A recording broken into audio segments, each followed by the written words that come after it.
এরপরে বাংলাদেশে এর চেয়ে ফ্রিডম অফ স্পিচের সময় আসে নাই বাংলাদেশে। ইতিহাসে এর চেয়ে বাংলাদেশের কোন সাংবাদিক এর চেয়ে বেশি ফ্রিডম এনজয় করেছেন কিনা আমার সন্দেহ। আমরা কাউকে, আপনারা দেখেন না, আপনারা যে রাতের বেলা দেখেন হাজার হাজার বক্তব্য, মানে আমি বলবো যে ডজনকে ডজন বক্তা বিভিন্ন কথা বলছেন, অনেকে মিথ্যা কথা পর্যন্ত বলেন। আমরা তো কাউকে মুখ বন্ধ করি না। অনেকে মিথ্যা নিউজ ছড়ান, আমরা কাউকে যে ফেসবুকটা তার ফেসবুকের অ্যাকাউন্টটা বন্ধ করি না।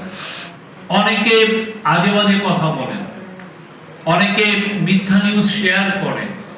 কেউ শুনেছেন যে আমরা তার বিরুদ্ধে নেমেছি, আমরা কোন ধরনের তার নিউজের তার ফ্রিডমটাকে কার্টেল করেছি? অথচ আমাদের কিন্তু যথেষ্ট গ্রাউন্ড ছিল এই কাজগুলো করার।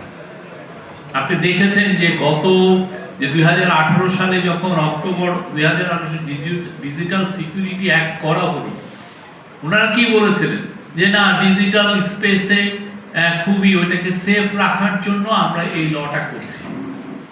ডিজিটাল স্পেসে মানুষ অনেক কথা বলে, যাতে অনেক লোক ভালনারেবল হয়ে যান, মেয়েরা ভালনারেবল হন, শিশুরা ভালনারেবল হন, যারা মাইনরিটি আছেন তারা তাদের প্রোটেকশনের জন্য আমরা এই লটা করেছি। কিন্তু তারা কি করেছে, এই ডিজিটাল সিকিউরিটি অ্যাক্ট করে পুরো বাংলাদেশকে মুখটা বন্ধ করতে চেয়েছে। আমরা কি করেছি, আমরা সেই লটাকে স্ক্র্যাপ করেছি, আমরা নতুন একটা ল করছি এবং আপনারা নিশ্চিত থাকেন এতে আপনার রাইটসটা প্রোটেক্টেড থাকবে। এট দ্য সেম টাইম আমরা যারা ভালনারেবল গোষ্ঠী সবার তার জন্য তাকে যেন আমরা প্রোটেকশন দিতে পারি সেটাও বন্দোবস্ত থাকবে। আমরা এই কাজটা করেছি। আমরা কি করেছি, আমরা অন্যান্য দেশে বিপ্লবোত্তর যে কোনো দেশে দেখেন যারা যারা দোসর, যারা যারা এই যে 15টা বছর ধরে বয়ান তৈরি করেছে, চুরির বয়ান, খুনের বয়ান, গুমের বয়ান, কারা তৈরি করেছে?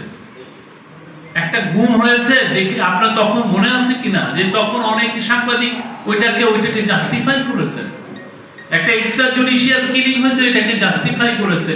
বিএনপির হাজার কর্মীকে অ্যারেস্ট করা হয়েছে, অনেকে জাস্টিফাই করেছে ওটা দাঁড়াতে পারে না। দাঁড়াতে পারে না মানে কি আপনি একে অ্যারেস্ট করবেন? তুচ্ছতা ছিল। এই যে আপনি যে বয়ান তৈরি করতেছে, সবাই মিলে বয়ান করছে, আর এখন দেখেন আমরা তো বলি যে মানে জুলাইয়ের উত্তর সত্যিকার অর্থে বাংলাদেশের যে পরিস্থিতি, বাংলাদেশের যে জার্নালিজম, আমি বলবো যে বাংলাদেশের এখন সবাই যা ইচ্ছা তা লিখতে পারে। আমরা সবার রাইটসটাকে প্রোটেক্ট করছি। দু একটা ঘটনা ঘটছে, কিন্তু এই ঘটনাগুলো সত্যিকার অর্থে এটার পিছনে গভর্নমেন্ট এখানে কোনো অনুঘটক না। গভর্নমেন্ট এখানে কাউকে বলছে না তুমি একে ফায়ার করো, গভর্নমেন্ট বলছে না যে ওকে তুমি রিপ্লেস করে একে নাও, একজন সাংবাদিককে না ওই লোকটা দোষী ছিল ওকে সরিয়ে একে নাও। আমরা এই যে জুলাইয়ের আগে 15 বছরের যে বয়ান সাংবাদিকরা করলো, আমরা প্রত্যেকটা আমাদের অন্যান্য দেশে হলো কি এই বিপ্লবের কারণে এই সমস্ত পত্রিকাগুলোকে বন্ধ করে দিল, টিভিগুলোকে বন্ধ করে দিল। টিভিগুলো করে নাই, আপনারা দেখেছেন না অপোজিশন লিডারগুলো কিভাবে মকিং করেছে, তারা কিভাবে গুমের বয়ান তৈরি করেছে। গুমটাকে জাস্টিফাই, পৃথিবীতে এর চেয়ে ভয়ানক ক্রাইম পৃথিবীতে নাই।